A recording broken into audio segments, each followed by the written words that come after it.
Let me just make sure this is working real quick, and I will get to my campaign message. Is it working? Looks like YouTube is not... There we go. It looks like it's up now. So just a brief campaign message tonight. I think it's important to realize that there are a lot of different incentive programs being offered by a lot of the Democrat candidates.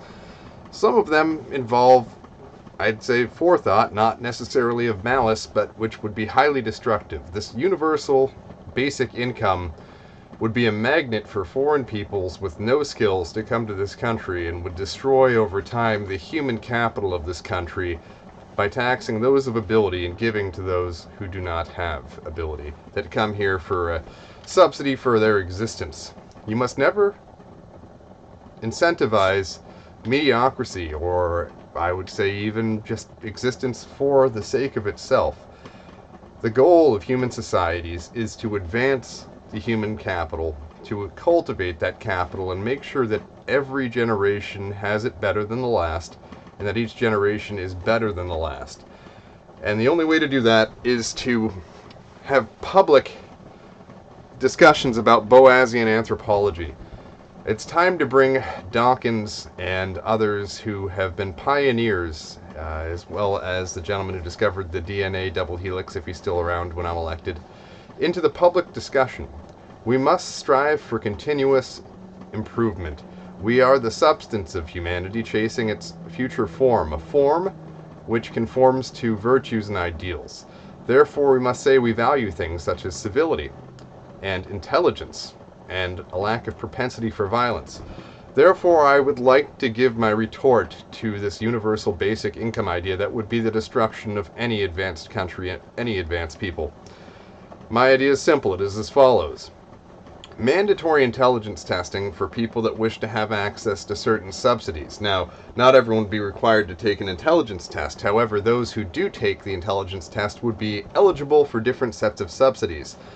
So there would be different classes. Class 1 would be those people with intelligence quotients 1 standard deviation above the population mean, approximately an intelligence quotient of 115. If they also meet the criteria of not having psychological predispositions toward violence, criminality, if they have psychological predisposition towards honesty, etc., they would qualify for bonus tax credits for each child that they have in wedlock.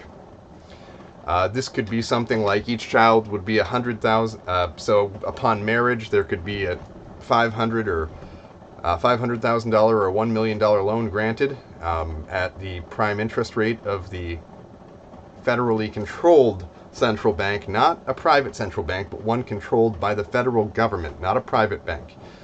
And each child that this Tier 1 couple has would reduce their debt by 1/5 of the debt load. And there would be 1 year forbearance, or no, 1.5 years forbearance in interest between childbirths. So if they have their first child 1 year into the marriage, they would not pay interest if they have their next child within 1.5 years. And this would continue so long as the woman is below 30 years of age.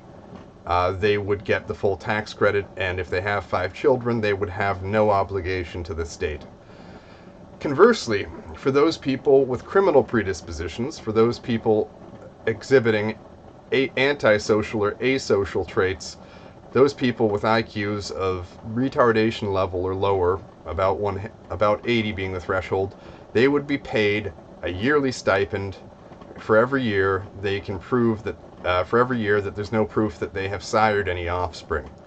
Now, they would get this bonus if they do not reproduce, and if they do reproduce, they wouldn't be taxed extra or anything, they just wouldn't get the bonus. So this is an incentive towards continuous improvement of the population, such that future generations have less need for state interference in individual affairs. Over time, the population would become less criminal, and we would be prepared then to take the steps we need perhaps in 500 or 600 years to have that peaceful population of high intelligence that's capable of colonizing the stars.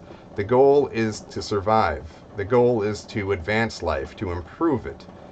And we all know that even our sun has a shelf life, and there are other suns out there that don't have shelf lives that are nearly as short. It could be a planet that's a closer distance to a star, and like our sun, that's perhaps half the size of our sun, where the star's useful life is 3 or 4 times as long as the life of our sun.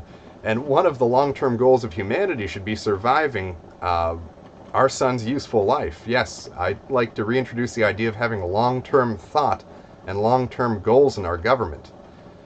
And so we need to advance our people to a state where they're actually ready to go out there and do these things. And right now, we haven't cultivated our human capital.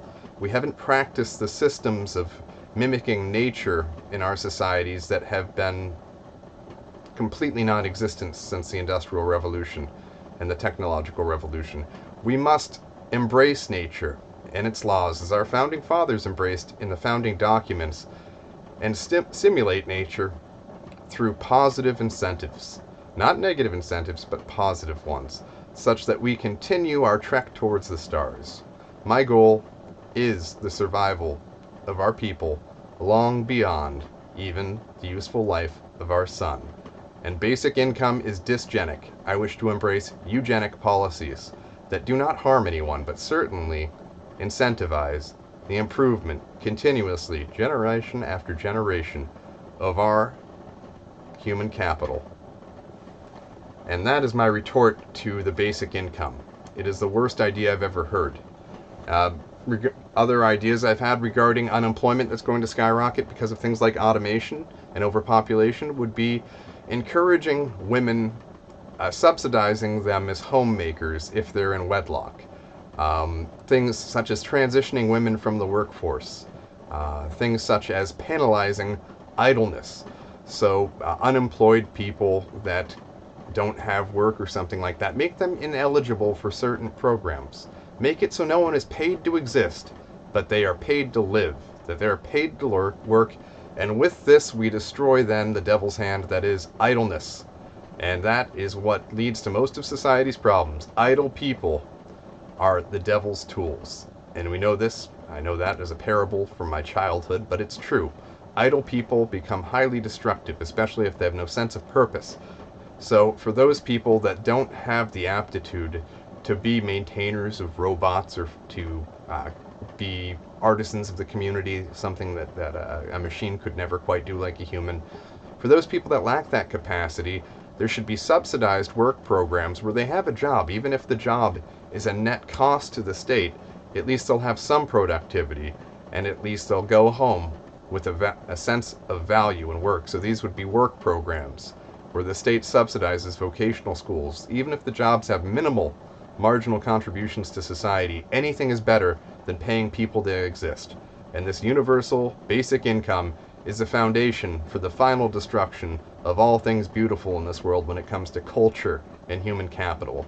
And I say anyone that espouses this human basic income tax and open borders, they either have malicious intent or they're stupid. So that was my message for the night in response to universal basic income and my vision for a better future. Embracing the laws of nature, as our forefathers who founded this country did. Let's get away from this Jewish Boasian anthropology. Let's get away from this Jewish Frankfurt School deconstructionism of all understanding that the Goyim have of natural law. Let's move back towards continuous improvement in our population. Have a good night.